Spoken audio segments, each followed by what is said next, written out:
We were here to discuss the arc of revolution. Do you agree to this statement कि काफी materialistic approach हो गया society में where people wanted to now be in the box of the new thing? It was firmly believed that the malls would eventually kill and destroy that local shop. The experience of going out with friends on a date, it's one-stop shop, and many times something new comes in, it's always a threat, right? You are selling the right product at the right time, at the right place, at the right price. You are solving my need as a retailer, so I'm going and buying it from you, but then I will come back to you because I feel like I belong to this brand. I think this sense of belonging is the secret sauce of who survives the test of time and who does not. Those slogans of "कर लो दुनिया मुट्ठी में," it suddenly became a reality where you had everything at a click of a button. With every evolution, a lot of convenience was added, and that made consumers lazy. Sometimes it feels that the person is just standing outside your door and knows exactly what you want. AI is now going to pioneer in the way we shop things. By the time the episode goes live, we'll already have something.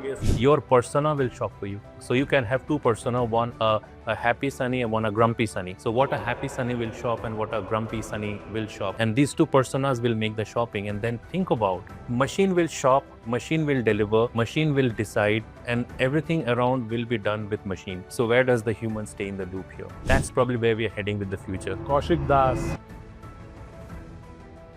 a person who's practically lived his career in retail.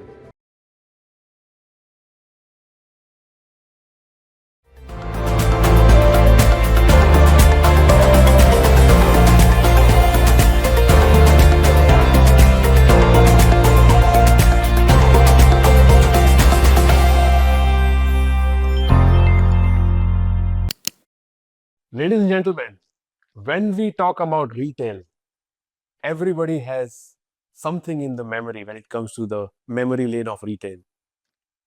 While you're walking into a new mall and you smell the paint, or you ordered something on your phone and it just arrived at your doorstep, or you ordered something online and you are fascinated, how was it delivered in 10 minutes?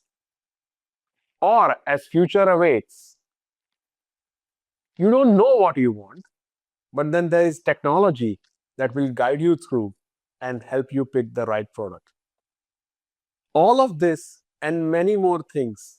We are living in a materialistic world and we can't think of our lives without retail. Today, we are going to dwell into retail as an industry, look at how far this industry has come, how it's evolving, and this solid arc of transformation. Ladies and gentlemen, welcome to the Sunny Shah Show. And today I have a veteran amongst us who is going to walk us through this retail journey.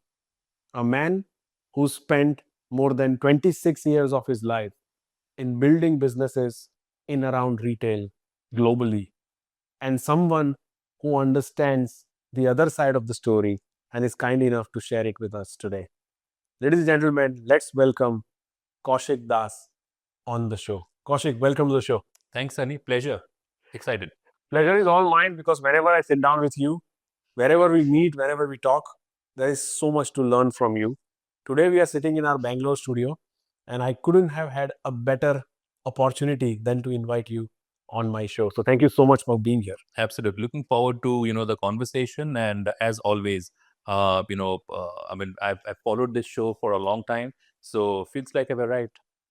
Absolutely. I'm absolutely excited. Let's get started. Sure. But before we even start, Kaushik, my first question to you is, it's like a memory lane, right? We all grew up looking at those large malls and then e-commerce came in our lives and you know where we are now. But before we even get into that, when you think of retail, maybe as a young boy, when you encountered it for the first time, what's that memory that comes to your mind? Strange you say this because very recently I was in that spot, and I'll come to that. But if I travel back in time, I was probably 7, 8, or grade 7, 8, small town near Calcutta. We used to have a Kirana store where we used to take our monthly grocery from. And I vividly remember every beginning of the month, my dad would take me along. There used to be a long list written by my mom, and he would go and give it to the shopkeeper. And from some kind of dark back room, packets would arrive, wrapped, customized, and all of that. And then after all the things were done, he would open a ledger, and somewhere there'd be a math, and we would take the stuff. And I remember he used to give my dad a cigarette. uh, that was the complimentary part of it. He loved it, and I feel probably at some point I felt he went for that cigarette because he was not allowed to have one. But I think when I look back, that space told me a lot of things when I relate it to today's world. So that's one vivid memory that comes in me sitting in that shop with my dad. The helper is kind of wrapping the packs and putting it together. Somewhere it's coming in magical. I would see the ropes being tied, different kind of things scattered. But that experience, there is a smell, there is a overall thing. I think sometime I go back to that point when I think of retail, and that's the first seed. There's a second sub memory when in our small town, a first sort of a departmental unit opened. So that was an aha moment. I was about ninth or 10th grade, and a small store opened. Maybe someone who came back from US or Europe opened up, and it was a thing that we had to go in. Things were on shelves, well lit, small cut. It was a small space, but the experience of taking a cart and picking and choosing what you want, that was another memory that stayed with me. It's wonderful. Let's stay right there at the Kirana store for a moment. All of us had that uncle, that auntie who used to run a Kirana store, a corner shop in every community. And at those times, during those days, they used to do something very right. It used to be a relationship-driven business model. In a small setup like a 200 square feet shop, they used to have everything that we could think of. Everything. Can you tell us more? What was retail back then? What do you think now that you are an SME in this industry? What do you think they did right back then? I think it's a great question. I think they were pretty much, in the heart of what's happening all around. If I can pick three things, one definitely would be, they had a tremendous amount of awareness about the customer. Like, today we talk about data, and I'll come to it probably later. But they knew who the person is. They had trust, because I remember the whole bahi khata types, the ledger and taking it out. Not every month, I'm sure, we would pay the entire amount, and it used to kind of, so there was a, hint of line of credit sort of a thing coming in, but there was no underwriting. So this was fully based on how well I know you. Right. And I know you will pay back. And I know that, I can give you a rolling credit. Sometimes I would go and buy things and, khate mein likh lena types. Correct. So I think all of those things made the cohesion. And the last piece is they would inevitably know, when I would, kind of come out of one grade to the other, and I had good results. And if I go the next day to buy something, he would give me a box of chocolate. That's personalization. So what we pay a lot of dollars today to build across industries, it used to be there at a grassroots level, and there was a ton of authenticity in that. It could be, we can say that it was not organized to scale, right? But it was organized for your experience. Interesting. And then came those times where the mall concept grew up, and for the longest period of time, at least in our lives, that has been a blockbuster. For a long time. For a long time. It's getting disrupted now, but before we get there, let us rejoice those moments where we first walked into a large mall, never seen those kind of things where you had hundreds of shops in a building, and it became more of a recreation place on weekends. It became more of a go-to destination than just shopping. And then that gave birth to something called window shopping. So people would just go there, sometimes mindlessly, just to be there and see what's happening, what's new in the market. Tell us more about this whole concept of malls and large retail walking into our lives. I think it was a huge change, not just economically, but socially. it was a huge change because, as I said, we all were used to going to the Kirana shop, the corner mom and pop store, buy stuff, and suddenly we see these big swanky places. I think the first thing, and in parallel running our economic liberalization, the first thing that came in was you have arrived if you're shopping in a mall. I think that kind of gave you a different social lens, the way you are seeing yourself and the way others are seeing you. Hate it or love it, but couldn't deny it. That was there. I think if I can go behind the scenes, one thing that the malls brought was more of the experience, right? They did not have data. There was no personalization at that point. Sure. But what they were selling was a bundle of different set of experiences. You get in, there is air conditioning, you have stuff, your shelves are kind of stocked neatly, you're walking in an aisle, you have the choice of choosing the items, something that I had with my small town, first time store. You are able to make a decision yourself, you are seeing multiple brands together, and then you're also dining out, you're also watching a movie. So it was not shopping, it was a day out. And that kind of resonated very well with the upcoming generation, with the families who had a little more money to spend, not necessarily on shopping as such. So somewhere I felt at that point, retail was not the focus. The experience, the day out, the overall family out. I mean, in US, and I've spent a ton of time working with US retail space. There are quite a few retailers, and especially supermarket retailers, who have this experiential offerings, and they are like maybe only 5% of their overall store footprint, but they bring you in for a day out. Somewhere you can go and make your own pasta, you can bake your own stuff, family comes together. So shopping was no longer shopping. And the context again is the time in the country. If I look at India, when this was happening, I think, this brought about two things. One, how you are selling an experience, Right. and very first stages. This, of course, got refined much later. And the second was how you can kind of monetize the footprint, the square footage. I think the whole new economics came in the whole scheme of things. It was no longer how much you sell. It was more about how much square footage you're occupying. And that became a metric, right? The big bazaars of the world. That, okay, what, here is an aisle, here is an end cap, here is a kind of a shelf that you can just throw in here, you can put a bin here and put some clothes here.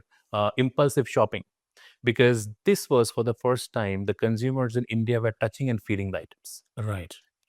In a Kirana store, I was sitting with the shopkeeper. They knew me, I knew them. It was more a personal conversation resulting into a sale. But in this case, when malls came in, I was actually going in and I was touching and feeling, and it became a bit more real. And I wanted to do that more often. And that was the customer psyche at that point of time.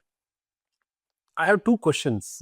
It's something you very interestingly mentioned, and I was going back the memory lane.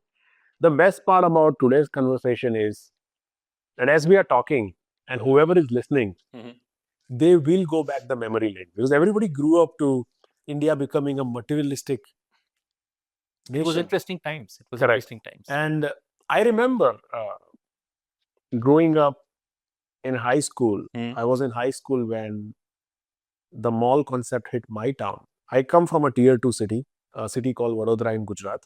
Not many would know that, but so malls, I believe, started becoming an in thing in metros in late 90s. And by the time we entered early 2000s, it was a tier 2 play. Yep. And that was my first encounter with the malls. So somewhere like a 14, 15-year-old in me, teenager, it became a cultural thing, that it became a hangout place for my friends. Absolutely. I can't name the names of the brands right now, but wearing a particular t-shirt, buying a particular pair of shoes became like the in thing. Until then, India wasn't that comparing. The sense of arrival. Correct. I've arrived. And we would want, even if you would go for an ice cream or a burger, we would have it from that fast food joint in that particular mall. And then we would spend a lot of hours just sitting there. We would spend a lot of money watching movies. So everything that we could imagine started happening, and it became like a hangout spot. which a Kirana store would never be. Kirana store was a point of sale Mhm. kind of a thing. You go in, Yep. You want a packet of noodles, get an instant noodles, you pay the and you come back. And suddenly, everybody started switching to the mall concept. Everybody was catching up. Do you agree to this statement कि काफी materialistic approach हो गया society में, where people wanted to now be in the box of the new thing? And at that time, it was firmly believed that the malls would eventually kill and destroy that local shop, Mhm. that Kirana store. And it would cannibalize them completely. And there were a lot of protests, if you remember, in a country like ours, where they were trying to avoid this kind of a retail explosion because they were trying to protect the interest of smaller shopkeepers. What's your view on those times? Interesting. And there are probably three things to unpack here. One, going back to your first thing, the experience of going out with friends on a date. It's one-stop shop. You go into a mall. You are not in the park in the sun or whatever. You're walking in. You want to have an ice cream. Grab a movie. Do this, do that. It's a one-stop shop. So I think that way it changed. That generation was coming up was also more eager to do something different, and going into a mall gave that. Of course, there was a stamp that yes, you go to a mall, there were certain brand associations, and also I think it was seen as something really cool. I remember us friends, we used to go and enjoy a few things out there. The window shopping also was coming in a very very subconscious way, because sometimes there were certain brands we could not even afford. So ठीक है देख ही लो. Right, we would stand in front of some of the showrooms, electronics mainly, right, and we would kind of feel that okay, someday. So I think that was there. The other piece, the threat to the mom and shop of, I mean, it was perceived, and many times something new comes in, it's always a threat, right? And we are still in the mall, and we are not talking about today's world. I personally feel, the basics. If a retailer, irrespective of whether you are a Kirana store, a corner shop, or a shop in a mall, or even at a later stage, e-commerce, quick commerce, if your basics of retail are right, and you are kind of sticking to it in a very authentic way, being relative to the surrounding, you're going to survive. And those basics are absolutely cliched. You are selling the right product at the right time, at the right place, at the right price. And I think these things, just the right product, the right place, the right time, and a right price. And a mom and shop store had kind of mastered this without any data analytics. Right. They knew their customer very well. They had sort of trust, so they could roll their profit. Small basket sizes, no waste. They would kind of have a very tight inventory, not sitting on a huge warehouse. I think they mastered that economics very well. Those who could, they survived, went on, became bigger, opened branches, chains, in kind of innovated or elevated themselves to a bigger format, and they survive. The same thing with the retailers as well. It's all about the right product, the right price, the right I think one thing that the Kirana stores did was they had that sense of connection. I think going back to the basics again, the other key thing is people will buy from you only when you are not only solving their need, but you're also bringing in the sense of belonging. And I think for me, this is the holy grail of retail. You are solving my need as a retailer. So I'm going and buying it from you, but then I will come back to you because I feel like I belong to this brand. I think this sense of belonging is the secret sauce of who survives the test of time and who does not. Very interestingly said. That brings me to the final question on the physical retail. Do you think physical retail is dying in today's time? And we'll talk about what happened after that. But I just wanted to have this question asked before I move on to the next revolution of what retail industry went through. Do you think it's dying or is getting reinvented and repurposed for something more meaningful? I would say it's getting repurposed and repriced. Okay. And I think There are several reasons for that. See, as I said, the ones who are doing the basics right, of course, doing their overall mathematics of selling the goods and solving customers' needs, right? The others, the way they are navigating this is they're changing the overall experience of how their guests are. Today we are seeing many retailers or someone who went over only to digital coming back and opening flagship stores, experience stores. We are seeing big brands, huge brands opening flagship stores in marquee real estate because somewhere the need for the basic human need for going and doing the touch and feel that cannot be eliminated, right? And I'm sure we will talk more about some of these things, but I feel it is getting repurposed and repriced. It does not die. The basic ethos does not die as long as someone who's owning it is able to stay relevant and reorient themselves. Interesting. Let's fast forward our lives. So we enjoyed that physical retail, mall lives, and then suddenly India went through a major transformation with telecommunications and internet boom that we all saw. And suddenly, with all of that, those slogans of "Kar lo duniya mutti mein," it suddenly became a reality where you had everything at a click of a button. And India was moving very fast. If you remember those times, those early e-commerce platforms like bazaar.com that later on got acquired from eBay, Right. by eBay. But what I'm trying to sense is, as you were looking into that, and you spent a significant amount of your time in e-commerce as well. Right. Walk us through that era. What happened? How did that whole thing caught attention? And suddenly, not just one country, not just one nation, but this became like a global phenomenon. Everything started. Everything that you could imagine was sold online and bought online. And how did that whole thing happen?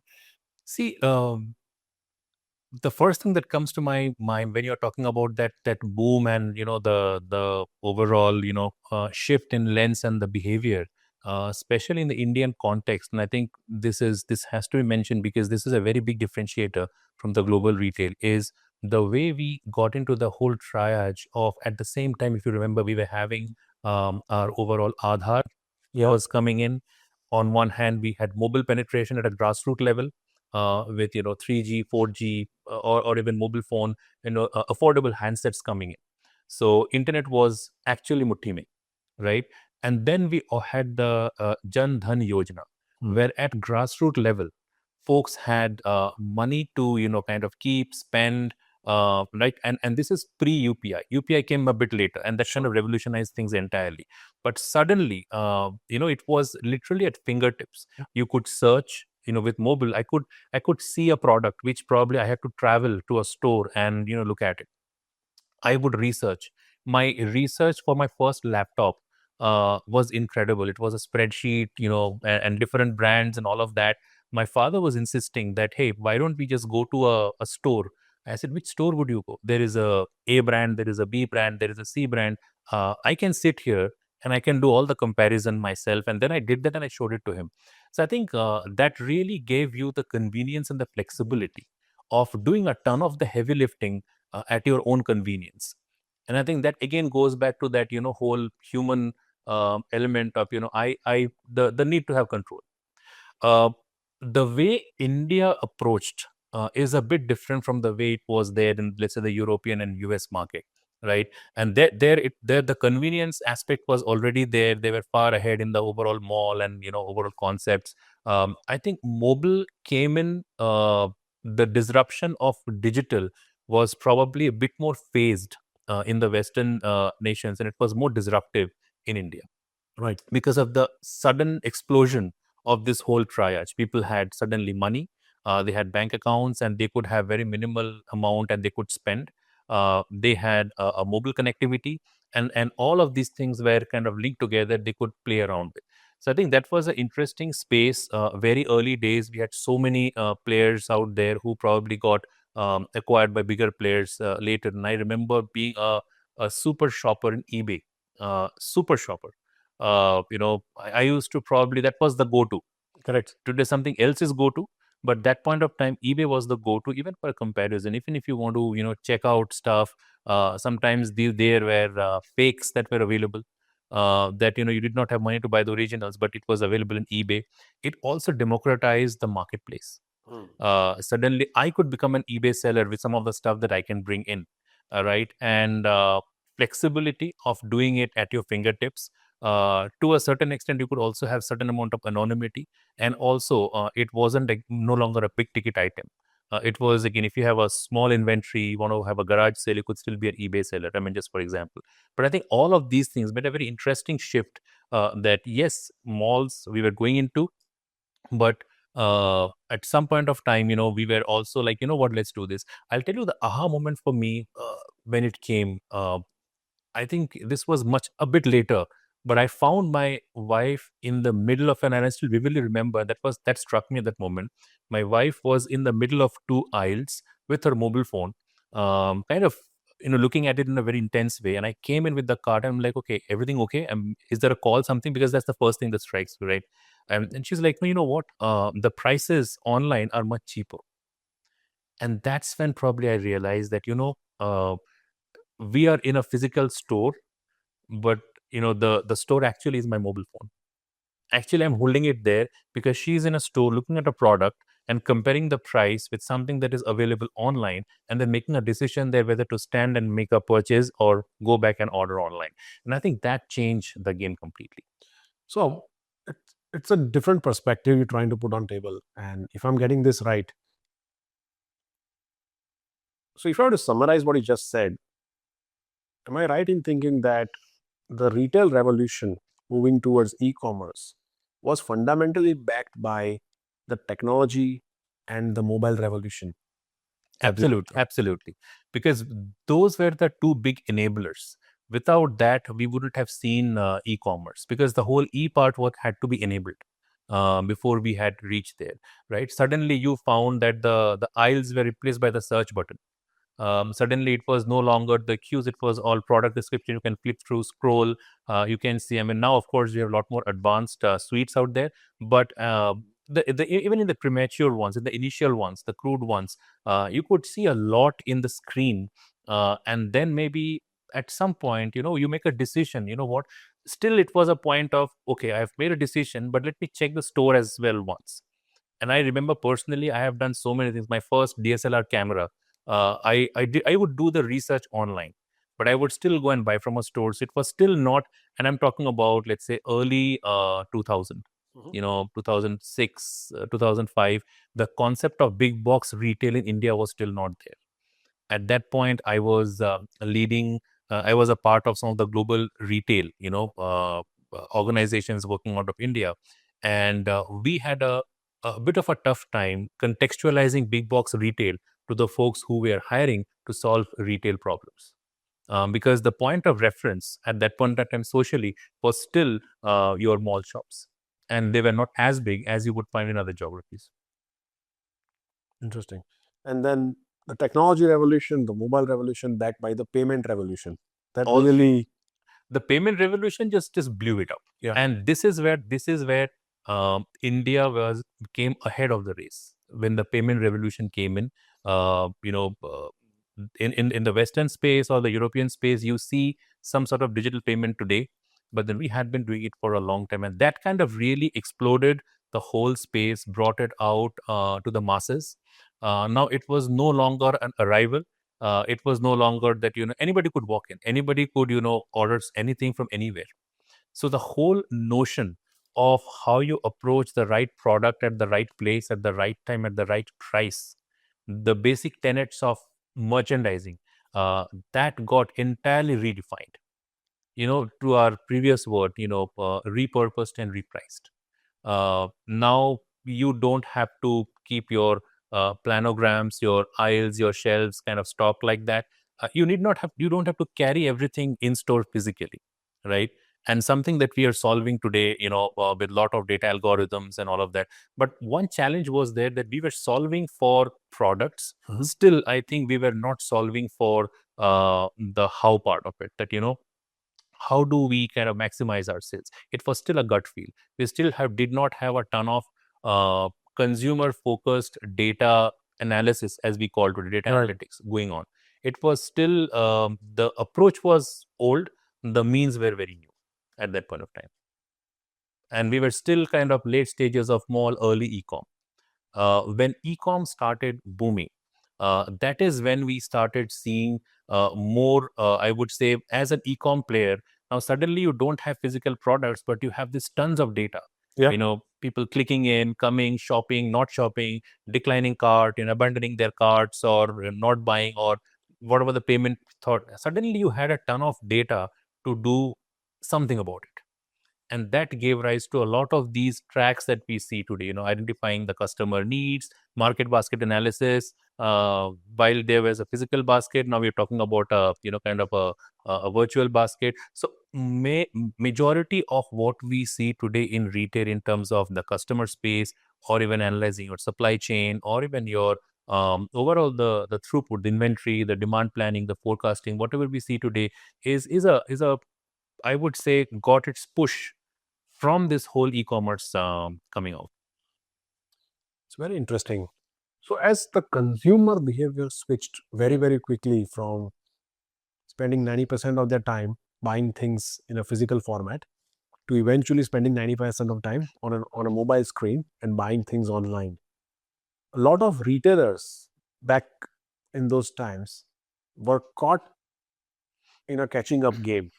They were not ready for this revolution. They didn't have the infrastructure, they didn't have the technology, they didn't have the know-how of how this entire infrastructure would support them to take their products from physical stores to make them online. And this was an excellent opportunity for digital native retail companies to step in and cannibalize everything. Just walk us through that time where, we're talking about economics here of retail giants eventually losing their shine. Because today, if we look at any major global retail brand, most of them are posting larger volumes, larger revenues, larger profits from their online sales, while they still continue to have those brick and mortar stores. But that's not a significant portion of their revenues, because we've scaled to that level. Everybody in this game understands the nuances and power of online retail. But during that time, when it was still catching up, we saw a lot of large brands vanish overnight. We saw bankruptcies. We saw a sudden, for the lack of better word, that loyalty quotient that I used to have for a physical brand, I was okay to compromise on that loyalty because they were not available online. And I would rather pick something online because the convenience mattered more to me than the brand loyalty. What was that time? You were sitting at the helm of the retail industry. How was it as you saw it from inside out? So before I do that, hold on to the loyalty part, because I'll come back to it later. Sure.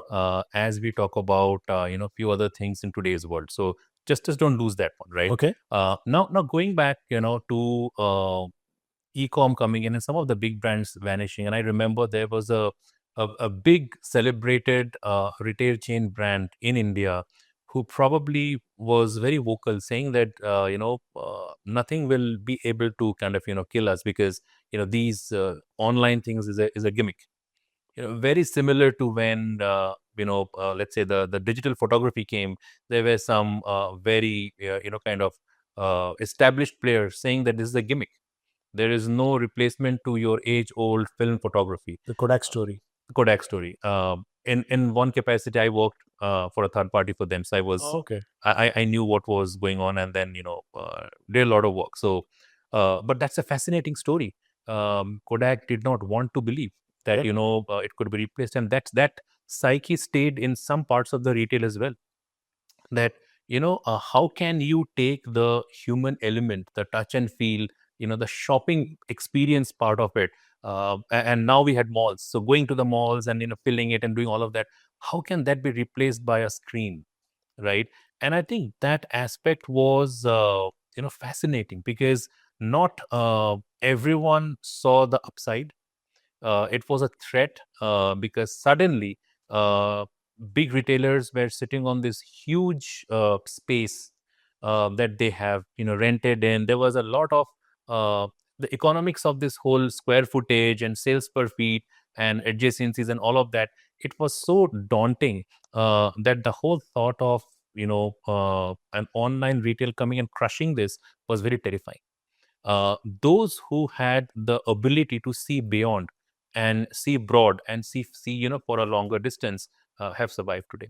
They have, we go back to the same two words, they have repurposed themselves, right? That whole repurposing, the whole reorientation, the whole notion of being relevant, that yes, the psyches have changed, the times have changed, and we got to reinvent ourselves. What worked 10, 20 years ago will not work.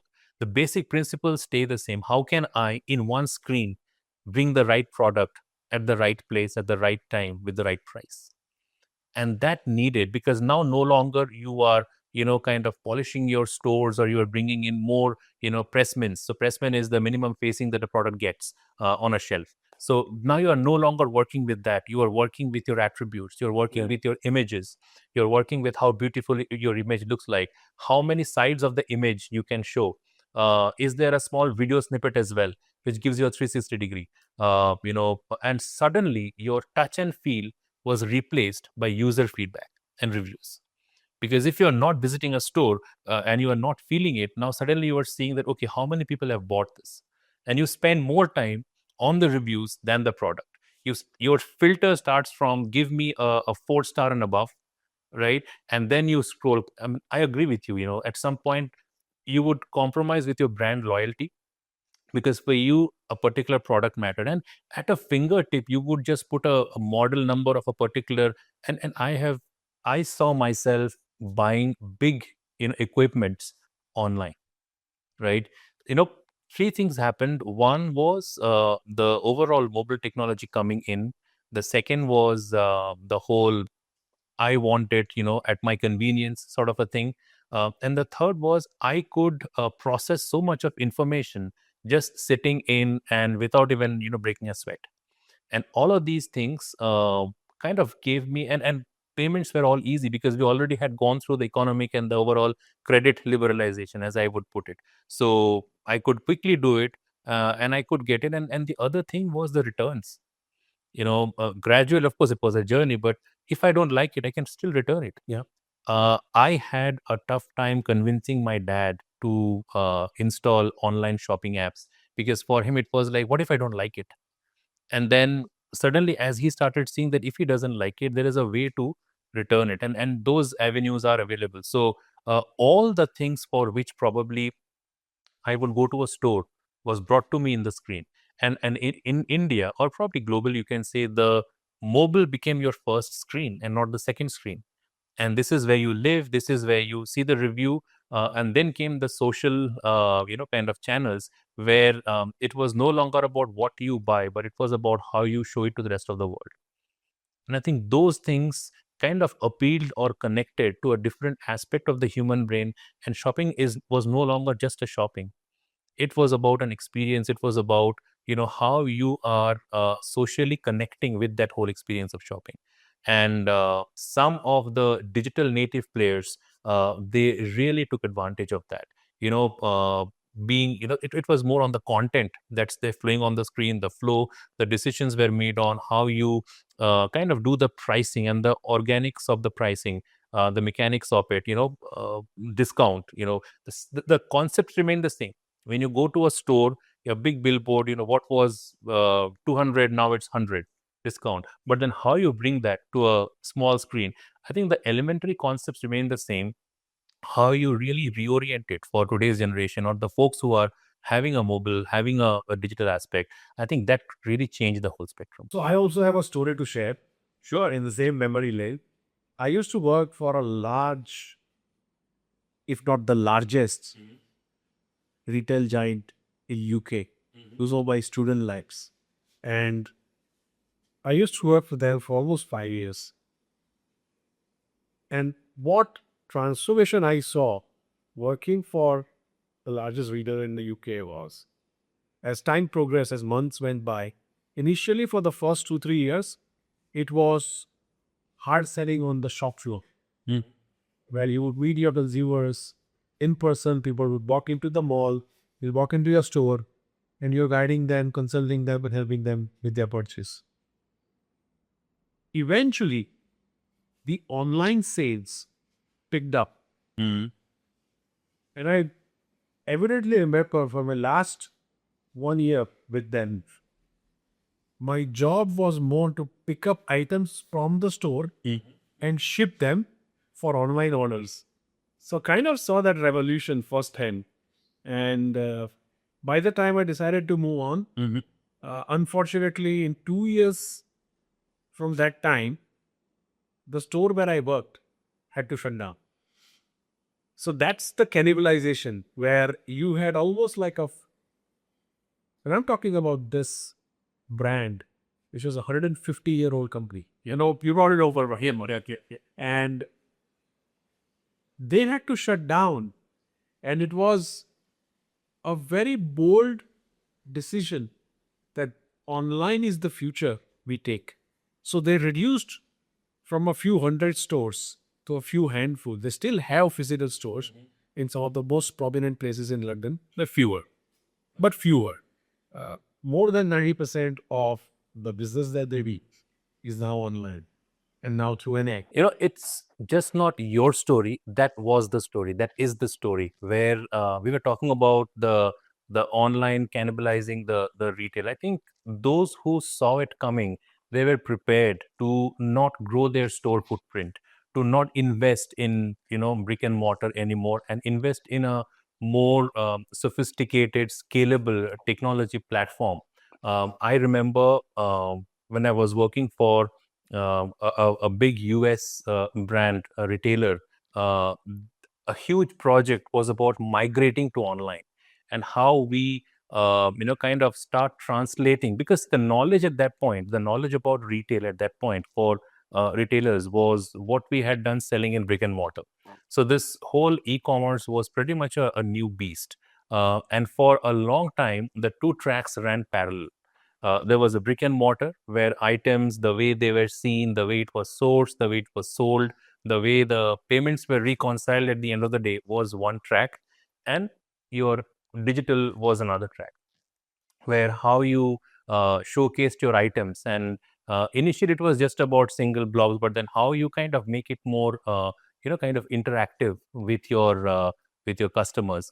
I think both had its place for a good amount of time in the middle, but gradually, to your point, when you started seeing that my experience here is a lot more, I can do a lot more with this. I might not be able to still physically see it and feel it, but yes, I have another 200 people who have done that, and some are saying this is good, some are saying this is bad. So suddenly I am socially connected with my purchase, and I think that kind of got to the forefront, because folks were also getting the other social channels coming in. I think that took the center stage out there. But one big thing that did not happen with this overall digital platforms, where the some sort, in some shape or form, the personalization, the connect that our Kirana stores in the past, or the malls, or even as we would walk in, there were human beings and who would show us the aisle or get us stuff for us, and then got replaced. Suddenly you were left in the mercy of a customer care number. If something went wrong, there was a process, and the process usually had lot of kind of breakages in it. So you were left in the mercy of a customer care number, and sometimes for certain spaces the experiences were not also great, because gradually when you start expanding, you also started having some experiences where my purchase was not right, the items shipped was not accurate, the seller was not good. It depends whether I am a D2C or I am a marketplace, right, where I'm an aggregator. I think what e-commerce brought was the power of getting a lot of these sources together in one channel, for, let's say, a more aggregator marketplace seller. And the way they also leverage the overall kind of logistics, minimum inventory, so that way they could give more discounts. And that prompted the major brands who were probably selling more in a store, now they started having their own presence within those marketplaces. So a brand A, which was selling amazing in the overall mall store, now started having a digital presence where they're selling the same product but at discounted price. And that became the two different channels, gave two different experiences to the customer. And when you have a difference of experience, you have a choice. And then you are choosing this experience. My online experience is better. If we fast forward to the future or today, we are talking about omnichannel. Interesting. That how can we bring in the lens of the single window shopping, right? Irrespective of, and today's retailers are talking about that, it's no longer about whether you're going to a brick and mortar store or you're shopping online or wherever it is, or you are ordering for a, pick up from store, order online, pick up from store, curbside pickup, and all of that, right? It's about try and mitigate the gap. So after coming out of the mall, as we had e-commerce, we saw two tracks diverging. One, my brick and mortar side, the whole dynamics and mechanics being very different, and the e-commerce side. But now they're again converging. Because for me, as a retailer, my customer is the same. So why do I want to go two ways and give the person two different set of experiences? The customer, by the way, had already gone omnichannel. Companies, the retailers, are now trying and struggling to get omnichannel. But in customer's mind, it does not matter where I'm buying from. If I am buying a product A from a brand B, it is a product A from a brand B. It doesn't matter whether I'm getting it from a store or buying it online, or I am, doing something else, getting it from somewhere else, right? For me, irrespective of whether I pick it up from a shelf or online, I know that I have to get this at the right price when I want it, and my experience should be good. So for the customer space, they're already omni-channel in the sense I have my choices of channel. The organizations then came back to kind of plug the both ends, like, look, we are not talking to this individual from two different channels. This is the same individual who's making a choice. So if the choice for them is the same product A for the brand B, then how do I make sure that the same product A, brand B, is showing across my channels, across my brick and mortar and e-commerce in the same lens? So this gave rise to, kind of first the initial omni-channel, but now you're talking about one customer. We started creating personas. We started creating that, okay, who is an ideal shopper? Is it a mom, 40, two kids, coming twice a week, shopping, having a cart value of XYZ amount of rupees/dollars? So I think all of those metrics started coming in for store, or what does a basket look like or a cart look like? There were new metrics coming in, cart abandonment. And whenever we had the sale seasons coming in, and sales were a great way of clearing your physical inventory through an online sale, right? So I think a lot of the retailers also used it as a leverage of how do we navigate this new space and at the end of the day boost our top line. But many of them who just saw it as selling the same thing through a online presence, they perished. Interesting. What I'm also realizing as we walk through this journey of retail evolution is, with every evolution, a lot of convenience was added, and that made consumers lazy. If I were to have the ability of ordering something sitting on my couch, why would I take out my car, go in the traffic, look out for a parking lot, and pick the same item? A lot of convenience. Now, that has gone to a next level where literally and figuratively, at a blink of an eye, I think of something and I have it in 10 minutes. I'll tell you what has happened over the last 6 months. As India is now going through this explosion of quick commerce, as if e-commerce was not enough for us, I'll start by my consumer behavior, my personal consumer behavior. So I used to order a lot of things online, and I was quite happy with the next day delivery that I got from one of the largest e-commerce companies globally. But now, over the last 3 to 6 months, 90% of my online purchases are happening through quick commerce. Because I don't want to wait one extra day when I know I can have my hands on it in next 10 minutes. And that's how consumers think. The more convenience you add, the buyer mentality switches. So in there, are you also compromising brands or variants? Yes, I'm willing to pay more. I'm willing to pay a premium. I'm willing to have lesser options, but I want it now. So that's the switch that I've seen. And it's not something that I urged for it. It's something that naturally happened to me. And now that I reflect back upon my consumer behavior, if I have to read my own data, 90% of all of my online shopping, I do it through quick commerce, and the remaining happens online when I don't find those things on quick commerce. And if I don't find any of these items through quick commerce or e-commerce, I go in brick and mortar. So it's interesting, you're talking about quick commerce, which is present, right? Sometimes it feels that the person is just standing outside your door and knows exactly what you want, right? And that's how I feel. This has revolutionized the way we think about online shopping. It's not online anymore. It is more of like you're on the demand right now. Right. I'll probably highlight 3 or 4 aspects of this, maybe, similar, maybe dissimilar. One thing is it definitely is a byproduct and a directional aspect of how impatient we have become, right? Now, I'm sure you said probably 80% of your shopping and same here is quick commerce, right? For me, it's a bit different. So quick commerce is more my wife, of course, for obvious reasons. But for me, it is e-commerce same-day delivery. Yeah.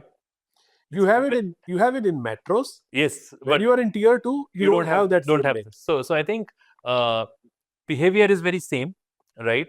And the other thing is, if you see now the big e-commerce retailers, they have come up with a separate section of quick commerce, and it's a very interesting mix. Sometimes the products displayed take you back to the quick commerce space. Like the other day, I was before my travel, I was searching for a universal charger sort of thing, and it said you can have it in next 10 minutes, but it was in their main e-commerce page. But it said you can have it in next 10 minutes. And now you also have, your certain quick commerce players who are known for groceries having your premium phones. Yes. So I think it has completely broken all the shackles. Few things I feel that contributed to this. One definitely was in India especially, and this is unthinkable in other geographies, where, I think you don't have this amount of density. We talk about urban density, but even if you go to the tier 2 cities and even tier 3 cities, the density is still very high. So I think that is a huge volume. That is one big metric. The second is the tremendous amount of last mile labor. And I think that is an incredible component in this whole quick commerce.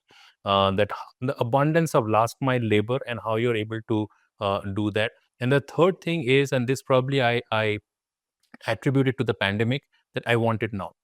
That whole aspect of, I definitely want it now. I have seen myself compromising on the variant of a particular item that I'm buying because it is available today. Yeah. And if I'm buying the other one, it could be there was a small device for my daughter. There was a 128 GB and a 512 GB, and she did not need the 512, but that was available that point of time, right? And I'm like, you know what, that's okay, I'll buy this.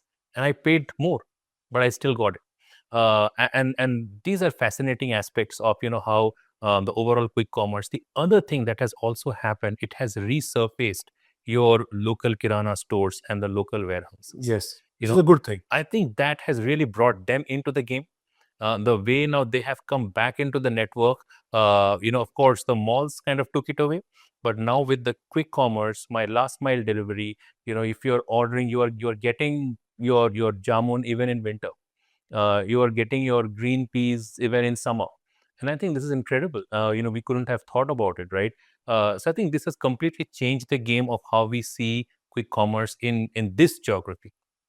Quick commerce in other geographies is cities, yes, but no, in other spaces still not possible. So this is the present that we are living in.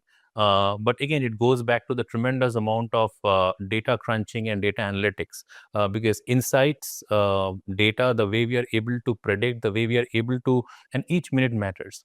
The only downside, or maybe the only aspect that bothers me in this whole quick commerce, is at the end of the day, your SLA is dependent on someone riding the bike, defying safety, and trying to get it done. And I think that's a small hint of botheration I have with all these things, because sometimes that crosses the line at the cost of human life. We've seen that happening. So I think that's probably the only element where I feel, what is it really the right thing to do? But otherwise, this is really fascinating. And it gets more and more fascinating as we move ahead. With the technology of the decade, if not for decades to come, with AI coming in our lives, every single industry is getting transformed, and retail is not alien to it. We had great case studies and proof of concepts of how retail is adapting to AI, and how AI is now going to pioneer in the way we shop things. Walk us through the future, Kaushik, because this is really something that's not here yet. But I know that by the time, I don't know if by the time the episode goes live, we'll already have something that's going to So happen. I was waiting patiently, being an impatient me, that when does the first AI word pop in this whole discussion? So I'm glad we are talking now, because it is a game changer, right? Of course, without a doubt, it is a game changer. But there are again many aspects to it, and that needs heavy consideration, right? First of all, it is a logical next step with so much of advanced analytics, and some of these decisioning nodes even existed when we did not have the term AI. We still used to make decision nodes and overall neural node equations and stuff like that. I think that existed. This is just the overall computing power of it has kind of exponentially magnified this whole aspect. Not far where your persona will shop for you, right? So your persona will know. So you can have two persona, one a happy Sunny and one a grumpy Sunny. So what a happy Sunny will shop and what a grumpy Sunny will shop, and these two personas will make the shopping. And then think about how do we then personalize for each of these two personas, because then AI algorithm is going to personalize for another AI algorithm. And I think that probably is the fascinating aspect. Very recently, I was watching a small Insta reel where, if you go back to that classic movie of our earlier days, Terminator 2, where the Arnold picks up the phone and talks to the other robot, and they say this is probably the first conversation happening between two machines, right? So I think machine will shop, machine will deliver, machine will decide, and everything around will be done with machine. So where does the human stay in the loop here? And that's probably where we are heading with the future. But before I come there, another interesting thing is happening. We are seeing big brands bringing back their flagship stores, right? Because somewhere, to get that human element, to get that your human needs satisfied, the touch, the feel, the look of it, there are still certain things, I'm sure, in our households, in our shopping behaviors, where we feel, what, this is best when we go and take a look at it. And the flagship stores do not essentially have large inventories or turn volumes. They are there only for your experience. You go take a look at the product. Yep. You may or may not buy. They carry a very thin inventory. Correct. Right. And you also get the response that, we also have two other colors of this, or variants. It's available online. If you're okay, we'll get it for you. So they are also catering online, just live there. It's just about how the whole dynamics have changed. And I experienced this in a very large sporting retail chain very recently. The sizes were not available, and they're like, what, tomorrow I'll have it for you. It's not like my supplier will come and then we'll do. It's just like, I know where the inventory is. So the amount of data analytics even before AI that went in to manage stuff behind the scenes. How our inventory is organized, how the supply chain is working, what does the distribution network look like. And there were a lot of advanced analytics that has happened over the last decade in the retail, in the supply chain optimization, in distribution network optimization, the fleets that carry across the globe, how you push your items, the sell-through rates, and there are new metrics that have evolved. But what AI has done is taken all of this to a very different planet altogether by sheer computing abilities and the learning abilities. So I think this is definitely the future, and I'm very optimistic. I mean, I feel it will bring in a very different flavor. It will bring in a different competitive edge For sure. to the folks. We were talking about loyalty earlier, right? Your persona will shop for your regular needs, but if you are loyal to a brand, then you will want to shop yourself. I think that would still be a feature. Like, you will not have your AI persona, be it the happy sunny or the grumpy sunny, go and shop for your son's birthday. You would want to do that yourself. Correct. You would not let AI choose for you when it comes to what gift you would give, when he's, kind of passing with flying colors in the exams. You would still want to do that yourself. If it's one of your daily need, you want to buy, some refills of something, you would let. So I think then the discretion becomes onto you, that how you use AI and how your loyalties, whether, for what you are purchasing or from whom you are purchasing, some of those very close decisions, the human comes back in the loop. And how soon is this happening? This is happening today. This is, I mean, so today, if I go back a few years before the AI and after the data analytics, we started seeing some of the augmented realities, the very early baby steps of AI. And we saw a lot of these try-ons, these augmented reality stuff with, you can imagine your furniture in this space, or this product, imagine in your space. So all of those stuff happening, right? So not very far that some of these major decisions will be done. But today, beyond quick commerce, the word is voice commerce. So you would not even be looking at the screen to make a purchase decision. You would just be talking to your digital assistant. Or rather, let's say your persona will be talking to your digital assistant, because your persona will know that you will run out of milk in 2 days.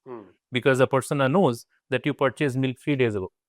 So it knows how you consume, because now you are wearing this new gadget in your hand. It tells you how your metabolism is and when you would need the milk. So all of this data is going into your persona, and they are deciding what comes to your house, from what brand and all of that. So I think it's already there, and you would not have to, break a sweat in picking up the phone. First of all, they would know when to do that stuff for you. But secondly, even if you have to, just tell it that, hey, I'm feeling like having, something. Speaking of feeling like having of something, another thing quick commerce has done to us. See, the best part is it has solved a lot of our urgent needs. It has given us a cure for our kind of exigencies, but it has also given us a cure for problems that did not exist. Suddenly you have a craving for a chocolava, and you know that if you have a craving, you can have the chocolava in 10 minutes, right? My daughter comes that, in our days, I used to go to my dad and I used to get a pencil only after, like, 4 or 5 business cases, that my pencil is gone and I need a new pencil.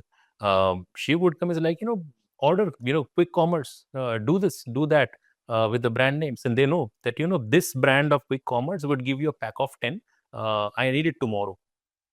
So I think overall, the whole metrics, it's again how impatient we have become. We are ready to, what trade-offs we are ready to bring into the mix, right? The bottom line for a retailer still stays the same.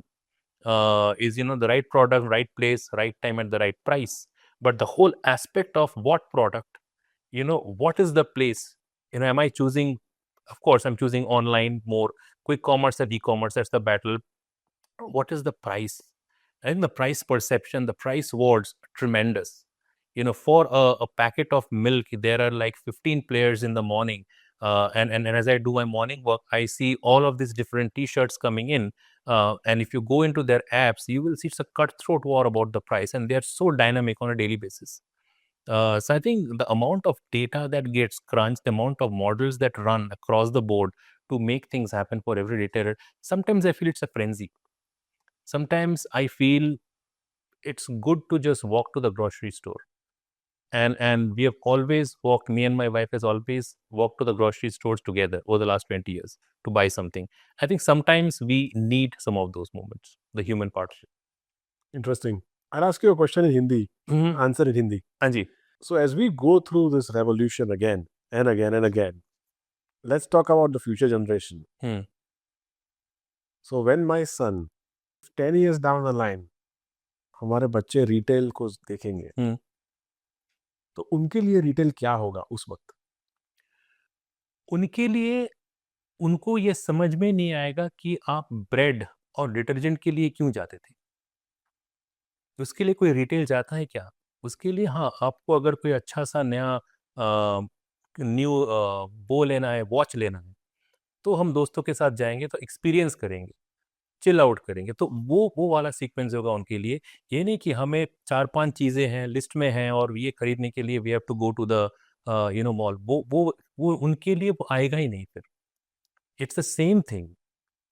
I the other day picked up, पुराने सामानों से मैंने निकाला था एक मेरा पुराना Nokia वाला मोबाइल फ़ोन, बहुत पुराना, जो classic model. Correct. My daughter saw it and the first question, इसमें बटन्स क्यों है और एप्स कैसे आते हैं?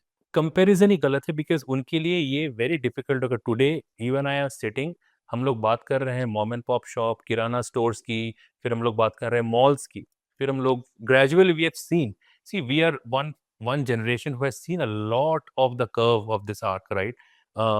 उन्होंने शुरू ही किया है क्विक कॉमर्स से, उनकी शुरुआत ही हो रही है क्विक कॉमर्स। सो बेसलाइन वहाँ पे है। अब इसके आगे तो ये आगे ही जाएगा। वो पीछे जाके उनके लिए वो बैठ के me with my dad, he is paying long list, सामान आ गया बैग में, एक सिगरेट डाल दिया उनको, personalised care, that's totally out of context. With this AI thing coming in, and आपने ये बार बार बताया कि physical stores, they went out of action, then they kind of came back in action with the quick commerce. With the AI, do you think now physical retail will eventually take a knock forever, or do you think it's still going to survive? I'll go back to the same word, they will be repurposed. Repurposed. Nothing in retail, nothing gets knocked out. Okay. Because there will always be purists who will stick to that holy grail. And two holy grails we have uncovered in the discussion. One, again, right product, place, time, price, right? And the second one is you are not only solving someone's need, but you're also bringing a belongingness to the overall thing. And as long as these two are balanced, nobody goes out of the park. Just that there'll be fewer players. Just that we will not have so many players. The only ones who are able to maintain this balance together, and AI will be a tool. AI will always be a tool for all of us going forward. It depends on who uses AI to the max. Is somebody using it only for their, glorifying their overall back office processes, or bringing it to the forefront and creating hyper personalized? There was a time we were talking about personalization. Sure. But now we talk about hyper personalization. And the one who's able to bring that, agnostic of all the channels, starting from my mom and pop shop store to my AI driven store, as long as the customer is getting their needs satisfied and is getting attached to a brand, we will still see some physical stores, because that's where they will go back to. But there'll be very few, only the ones who are staying relevant to the times. With that being said, my last question to you for this episode is, हम अपना behavior change करेंगे, the way we purchase, the way we sell, the way business happens. But if you were to look at one thing that you fundamentally feel will never change, so retail का definition change होता रहेगा. in terms of how buyers and sellers meet. Mhm. But एक fundamental चीज वो क्या होगी जो कभी change नहीं होगी? What would that thing be? वही चीज जो हम अभी we have been talking around it, that how is it solving my problem? जो नीड है मेरी आज, I want a gadget for my daughter right now. So for me, gadget right now, these two are my needs. And it's not important that only the gadget arrives. It's important the gadget arrives now. Yeah. Right? So this is how the needs. So as long as these two equations are being balanced, ये हमेशा रहेगा. We will change the way retail happens. Technology will change how it happens, but the what of retail and how retail is done, it was same 5,000 years ago. It will continue the same 5,000 years later. It's just that the whole premise, the way we orchestrate, that will keep changing. Interesting. One thing is for sure, it's going to be more and more exciting. It is. So I visualize it this way. When I look at AI taking over, I look at a bot that has been highly customized by me, understands me probably better than me. Scary. And that friend of mine will be more of an assistant for me so that I can focus on more important things in life and not worry about what t-shirt I'm going to wear when I sit down with Koshik in the podcast, not worry about, hey, what, I'm running out of a detergent that's going to be auto-replenished. I feel that at the end of the day, it's humans who build the technology and will continue to exploit it to our advantage. And that, in a way, I kind of agree with your ideology of how it will beautifully complement. I still feel we'll have the control. I still feel we'll have the emotions, because retail to me is a very emotional thing. It is. It is. You wearing that classic watch on your wrist today is emotional. It is emotional. It is emotional, sort of. And I'll be candid. There was a recent, TV series that I saw, and this was locked up somewhere. And then I felt that, what, I have been wearing something digital for a long time. Let's get this back. And that's where that human will play a role. That, your bot, your assistant, your persona will order for you multiple t-shirts, but there will be one t-shirt which you might want to wear for your son's graduation ceremony, and you want to pick that yourself. Interesting.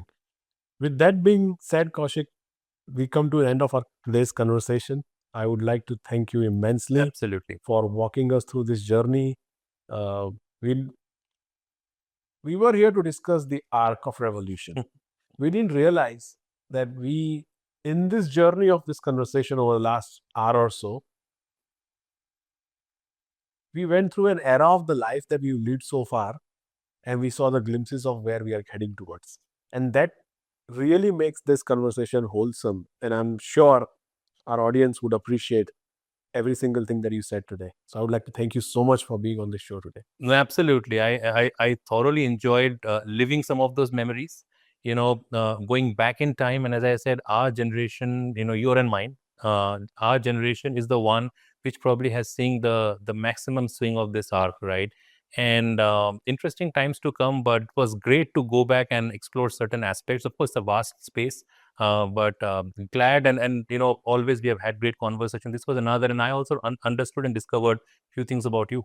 So that was probably a big takeaway for me. So thank you for having me here. Thank you. The pleasure is all mine. So ladies and gentlemen, that was Kaushik Das, a person who's practically lived his career in retail. He breathes retail inside out every single day. And from his lenses, if you are able to understand how the industry has disrupted over the last 3 decades and how it's going to disrupt and change everything around consumer behaviors, this was indeed a very interesting conversation. I hope you could extract a lot of value from it. If you haven't subscribed to our channel yet, please click subscribe button now and click on the bell icon so you don't miss any such meaningful conversations. Until then, this is me signing off. Thank you so much.